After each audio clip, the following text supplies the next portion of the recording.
Salvete omnes, here's the video for Capitulum Quintum, which is the 5th chapter of our Lingua Latina Familia Romana textbook. And in this chapter, prepositions with the ablative are covered, such as sine, without, cum, with, in plus the ablative, which we've seen, ablative place where, ex, out of, plus the ablative, ab, away from, or from, plus the ablative, or it can even mean by, if it's used with as an ablative of agent. So yeah, some expressions of the ablative. We're using more imperatives, some plural imperatives. You know, imperatives are command verbs. Lots of vocatives. So let's get going. Ecce villa Julii est villa Julii. Julii est genitivus. Behold, look, the villa of Julius. Note that this is kind of like a more of a country house than a domus, which they would have in the city. Tusculum, where this villa is located, and where I spent a summer speaking only Latin at that villa, which I'll show you in this slideshow actually, was a place in the Alban Hills, so just maybe like about 12 miles or so outside of Rome, up in the hills. It's a little bit breezier, it's a little bit cooler. It gets very hot in the summers, especially in Rome. When I was living there, every day for about 3 weeks was 105 degrees Fahrenheit. It was very hot. Not a lot of, we didn't have AC in the stables that the Fami and I were living in next to the villa. And there wasn't really AC in the villa either, and some rooms had it, but very, very hot. So the city would have been really, really hot. A little bit cooler when you go up into the hills and you get out of the congested city. Remember, Rome at this time was a city of over 1 million people. There would be no city of that size until Victorian London. So Rome was really, you know, at the time that this book takes place, was massive. It was dirty, it was smelly. Imagine it being that hot and all these people crammed in and piled high in the city. People who had the means to do so would get out of the city. And if, you know, most of these people were of the senatorial class, so they could afford a second home nearby for when the Senate was still in session over the summer, and there would be daily meetings. So they'd have to go to and from the city each day. So they didn't have the time to go to their seaside villas, say in the Bay of Naples, which would take, you know, a day or two to actually get to.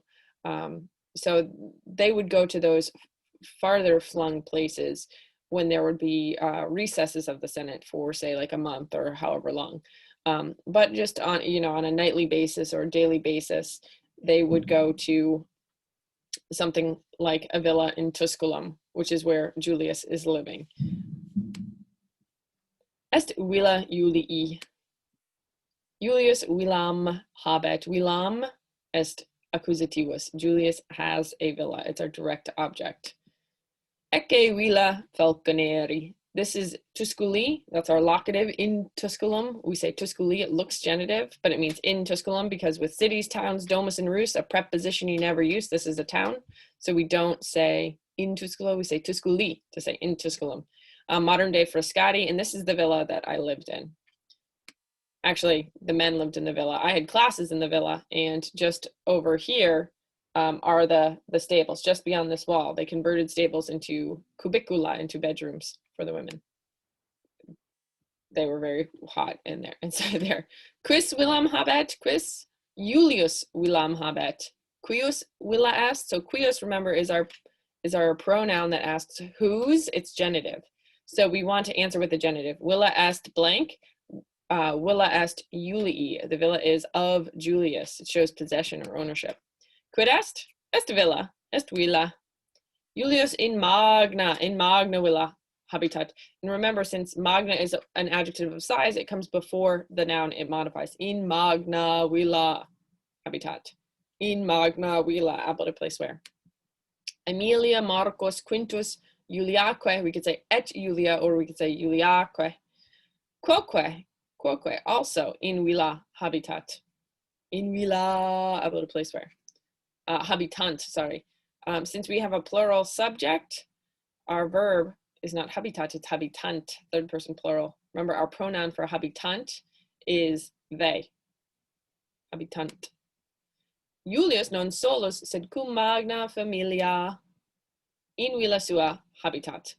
Julius in villa sua habitat. Non solus sed cum magna familia. And here we have non solus, which means alone. So non solus sed cum magna familia. Cum significat with. And this is our ablative of accompaniment. So cum, if you have company with you, it's ablative of accompaniment. Cum magna familia ubi in villa sua habitat. Now this sua sua suum, we've talked a little bit about this. This is the reflexive. Reflexive means it bends back, it reflexes to whoever the subject is. So what was the subject of this sentence? If we have to look all the way back to the beginning to see that it's Julius. So whatever this noun, this adjective sua is modifying, here in this case, villa, it belongs to the subject. Julius, we could say his pronouns are he, him, his. So we would use those ones. Julius habitat in villa sua. Julius lives in his own villa. Okay, if we used eos, it would mean Julius lives in some other guy's villa. So he lives in sua villa, in his own villa. Julius habitat in villa, cum Aemilia, cum Marco, Quinto, et Julia, or you could say Juliaque. Quis in villa habitat? Aemilia, Julius, Marcus, Quintus, Juliaque, habitant in villa. Habitantne quoque servi in villa ita.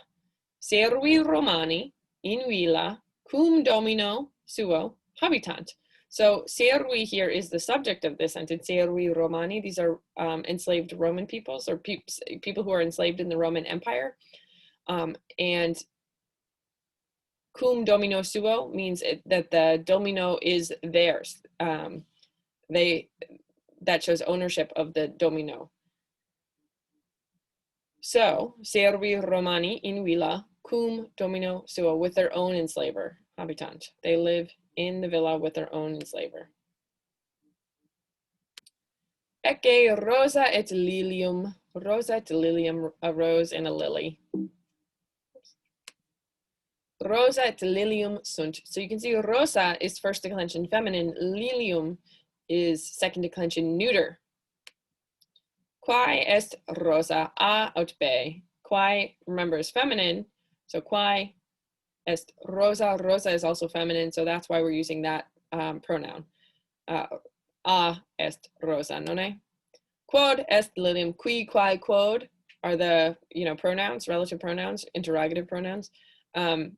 So quod is neuter. So quod est lilium a aut b. B est lilium. Ecce hortus. Hortus significat garden, Anglicae. You get like horticulture, things like this. Hortus italicus, villa falconerias. If you were looking at this and you're like, this doesn't really look like a garden, Magistra, this is what we call an Italian garden. And here's a bird's eye view of right above me is actually that Villa Falconeri that I lived in the town, modern day Frascati, Tusculum. So we say Tusculi in Tusculum. And this big garden over here with all the hedges, this right here, again, I'm not mirroring my screen, so it's harder to point to things. That's the Italian garden, and a lot of hedges, not a lot of flowers. Remember, Italy's very hot and dry in the summer, so a little bit harder to sustain things like hydrangeas, which require a lot of water. They have the Greek word for water in the name, hydrangea, which are, ubiquitous in Massachusetts, especially on the South Shore, near the ocean. But you can see that they would have these extensive gardens. Sometimes they'd have some sort of like water feature. So right next to me is a water feature in which there's a little boat. You can kind of see it. The water was always very questionably green in that. And you could see that the Hortus overlooks the city of Rome, which is nice. I'll show you some more pictures of that. The villa, this is the villa again, it also had an English garden, Hortus Anglicus. So in the English garden, there were many more flowers, and there were actually hydrangeas here, which I was amazed at. They did not do so well during those 105-degree weeks. They were very dry, and they were suffering for sure. But yeah, the English garden would have a lot more flowers in it. Apparently, Julius has roses and lilies in his garden, but you know, the picture of the garden shows mostly like trees and shrubs and stuff. So, you know, there's a difference between an Italian garden and an English garden. England is a little bit more temperate, not as hot, or not temperate, I would say, but not as hot, more mild summer weather than Italy. Rosae et lilia in horto sunt. So now we have the plural. So rosae, remember, is feminine. Lilium, rosa is feminine. Lilium is neuter. So lilia is our nominative plural for our second declension neuter. Lilia. Unum lilium, sed multa lilia. Rosae et lilia in horto sunt. Ubi sunt rosae et liliae, and we can repeat our sentence. Leave a blank for the ubi, the where. Rosae et lilia sunt in horto. We want to use the ablative place where. Ecce Aemilia. Aemilia est femina pulchra. Pulchra significat beautiful. Rosa quoque pulchra est. So both Aemilia and the rose are beautiful. Quoque pulchra est rosa. Aemilia et rosa pulchrae sunt. Pulchrae now is nominative plural. Hortus Julii pulcher est. Hortus est masculinum. So hortus is masculine. So pulcher is also masculine. Pulcher, pulchra, pulchrum. Hortus Julii pulcher est. Cur est pulcher. Why is it beautiful? Quia, because in eo, in horto, in it, sunt, there are multae et pulchrae rosae liliaque. Many beautiful roses and lilies. Now, this is a little distinction between English and Latin. In English, we'd say many beautiful roses and lilies. However, in Latin, you have to have the et between adjectives, multi et pulchrae. So in English, we can translate this, I'll let you choose, as either many and beautiful roses and lilies, but this in English, we would typically say many beautiful roses and lilies. So you don't actually have to translate this et in English. It's an example of kind of like untranslatability, how Latin does it a little different than English does. Okay, quid est in horto Julii? In horto Julii sunt rosae liliaque. Cor hortus Julii pulcher est? Hortus Julii pulcher est. We want to answer cor. Quia, because in eo, in horto, in eo, sunt multae et pulchrae rosae liliaque. Julius Aemiliam accusativus. Julius Aemiliam amat. Quis Aemiliam amat? Julius Aemiliam amat. Quam Julius amat? So now we want our answer to quam to also have that M ending. So Julius loves whom? Whom does Julius love? Julius amat Aemiliam. Our endings kind of match. Cur Julius Aemiliam amat? Cur, why? Quia Aemilia est femina bona et pulchra. Bona et pulchra. Aemilia Julium amat. Quis Julium amat? Blank Julium amat. And quis is the masculine and feminine interrogative pronoun. So we leave blank Julium amat. Aemilia Julium amat. Aemilia loves Julius. Quem Aemilia amat. And quem is our accusative masculine pronoun. So whom does Aemilia love? Quam is the feminine, quem is the masculine. Quem Julium. So although it's em here, our answer to quem still ends in an M. Julium Aemilia amat. Aemilia loves Julius. Cur Julium Aemilia amat? Why does Aemilia love Julius? Aemilia amat Julium quia vir pecuniosus est. He has money.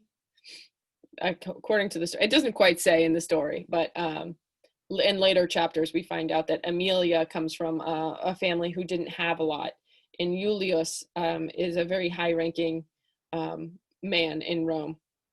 So, you know, they joke about that in later chapters. But so why would Aemilia marry Julius? Perhaps because you know, it was a good situation. Who knows? Ecce sira sura et nasa surai. Remember, this Y is the Greek letter upsilon. Sura is from Greece originally. So if you say sira, that's fine, but sura is technically the correct pronunciation of this. Ecce sura et nasus surai. Surai significat genitivus, it's genitive, and Sira's nose. Poor Sira, they're always making fun of her nose. Sura nasum magnum. Magnum nasum, this should be flip-flop. Magnum nasum et foedum habet. So this is another example where we have magnum et foedum, where in English we might say Sira has a big ugly nose. Okay, but they say big and ugly nose here. So Sira. Esne pulchra sura, according to our standards, minime. Cur non pulchra, sed foeda est sura, quia magnum nasum occusitivus habet sura. Sura non pulchra, sed bona et proba. Proba significat, you know, bona is good, appropriate. Femina est.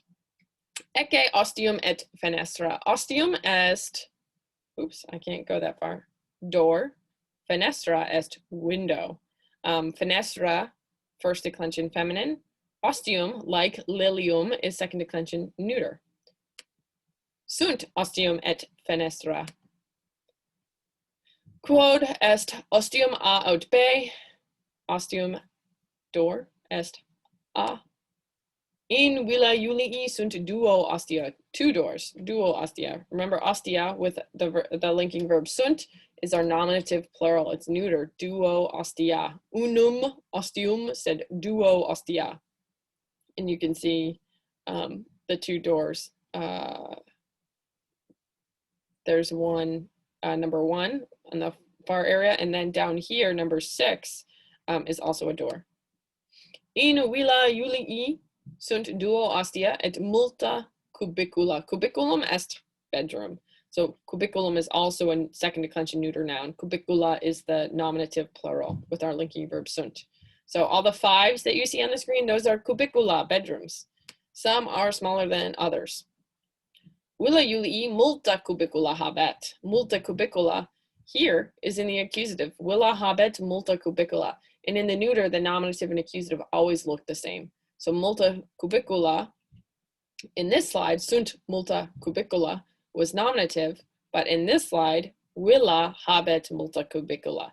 It's accusative. The villa of Julius's villa, has many bedrooms. Ubi est impluvium. Impluvium is this rainwater catch. And you can see it's in blue here, number 3, impluvium. Ubi est ostium. Ostium. It comes from actually the word os, which means mouth, so the opening, and actually like the entryway that you see at the number 1, oops, over there, that's called the fauces of the house, or the vestibulum. Fauces means jaws of the house, so you go through the mouth and you're in the jaws in that entryway. Fauces is the Latin word for that vestibular entryway.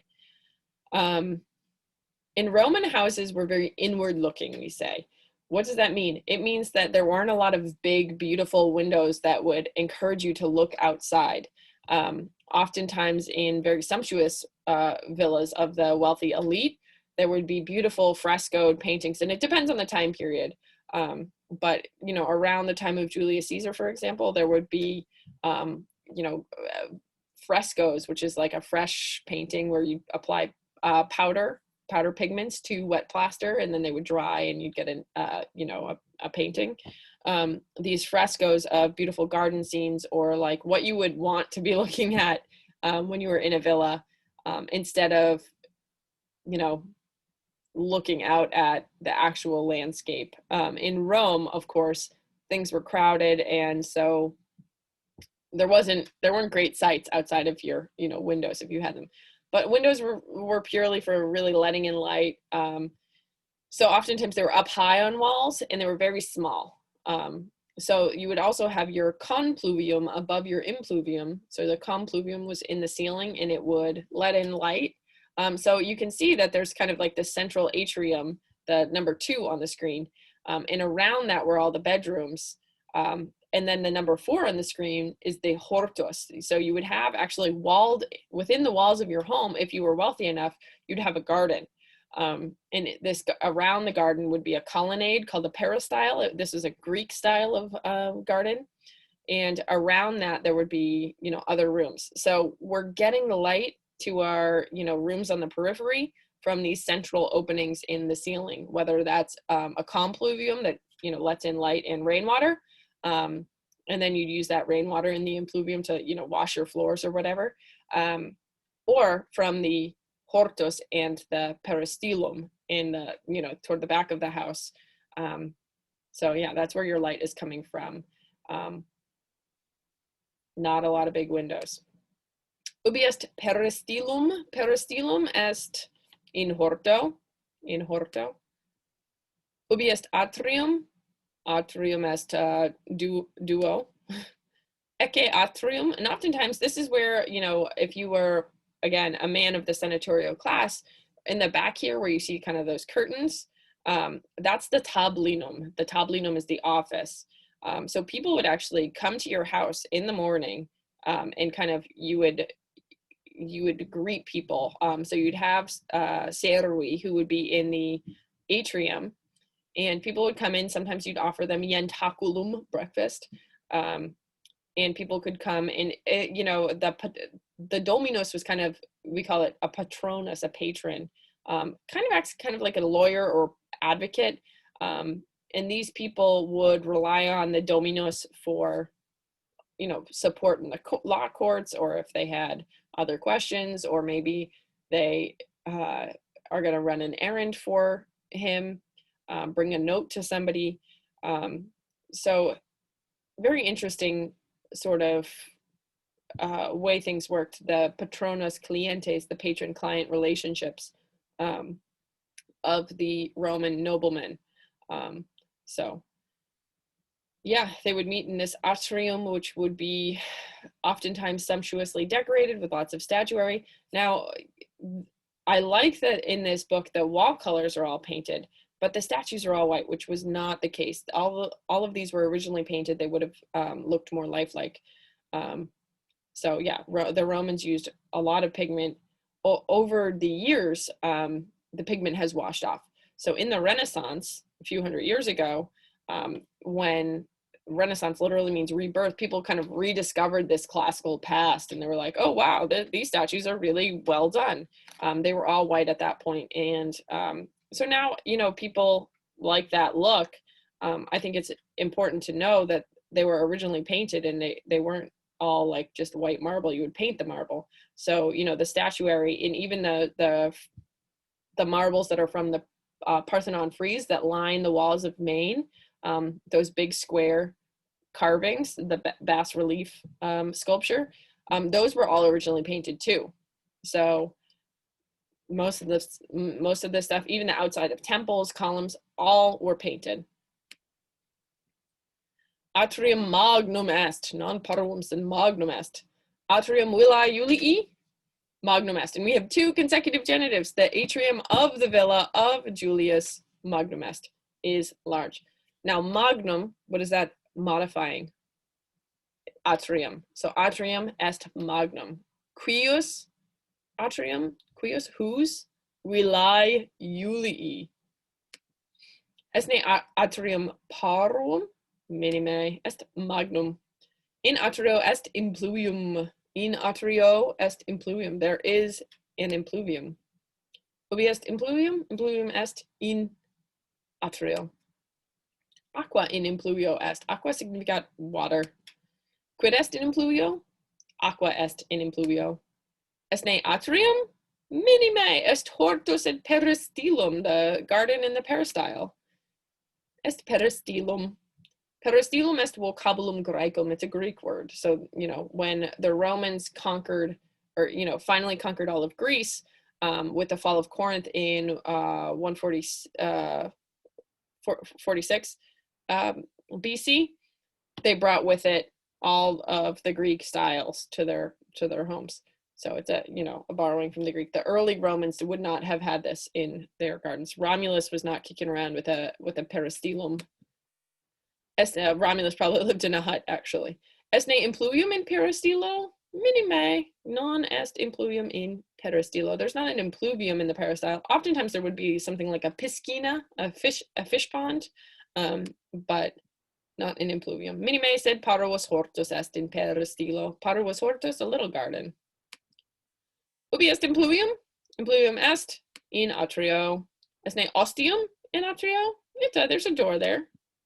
Sunt ne multa ostia in atrio? Ita, multa. I see a bunch all around leading to the cubicula, the bedrooms. Quote ostia sunt in atrio. In this picture we see over here on this side, unum, duo, tria, quator, quinque, sex, septem, octo, noem. I see noem. Sunt ne fenestrae in atrio? Minime. There's, in the ceiling, there's a compluvium, but that's not what I would call a fenestra, a window. So minime. In atrio, nullae fenestrae sunt nullae, none. There are no windows. Sunt ne magna cubicula in villa Julii? Are there magna cubicula? Are there big bedrooms of the villa of Julius? Minime. Parva cubicula.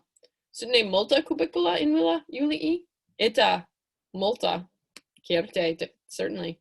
Ubi est Aemilia? Aemilia in peristilo est.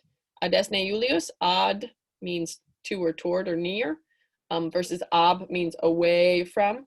So remember, absent, ab est, versus ad est, ab est, ad est. They're contrarii, opposites. Ad esne Julius, is Julius present? Minime non est. Esne Julius cum Aemilia? Minime Julius non cum Aemilia est.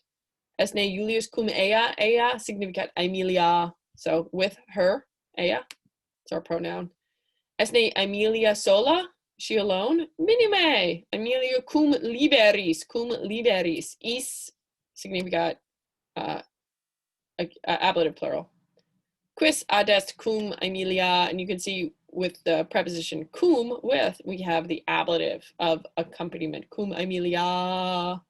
Quis ad est cum Aemilia? Cum Aemilia ad sunt Marcus Quintus Juliaque.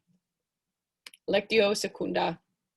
Julia ab Aemilia discadet. And here's a preposition ab. The B points, the loop on the B points away from the A. This is actually the original use of the ablative was to indicate separation. I always do this, separation. So Julia, the little girl, parva puella discadet, goes away from Aemilia, ablative of separation. Quis ab Aemilia discadet? Julia ab Aemilia discadet. And so here's a little drawing. You can see the little dots. Julia is together in the first one. Cum Aemilia est. And in the second one, you see a little arrow because one of the dots, Julia, is walking away from, discadet, is departing from Aemilia ab Aemilia. So both of these, cum Aemilia ab Aemilia, are prepositions that take the ablative case. Most prepositions, by the way, in Latin take the accusative case. So I have a little song to the tune of London Bridge is Falling Down. Ab cum deex sine pro, sine pro, sine pro, ab cum deex sine pro, always take the ablative. Now in sometimes takes the ablative, so notice that in is not in my song. Ab cum deex sine pro. The preposition sub can also take either the ablative or accusative. Most of the time it takes the ablative, but sub underneath can also take the accusative, so that's also not in the song. Iam, now, iam, nunc, non cum Aemilia, sed in horto est Julia. Julia in horto est, non cum Aemilia est. Ubi est Julia? Julia in horto est. Quid facit Julia? And we have a nice little sentence down below. Julia rosas carpet. We get the word, the phrase carpe diem. Carpe is actually, it means pluck or to pick. So when they say seize the day, it actually means pluck the day. That comes from a poem of the of Horace. And it's the poem is a metaphor. It's a metaphor to wine. So, you know, a wine-making poem.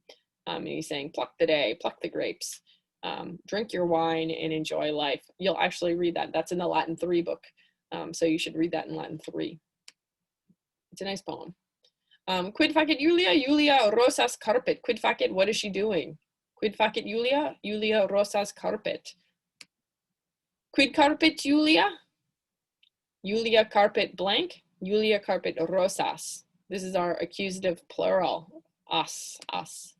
Ubi rosas, accusativus. Ubi rosas carpet Julia. And remember, we can repeat the sentence and leave the blank for the question word. Julia carpet rosas. Ubi? In horto. In horto.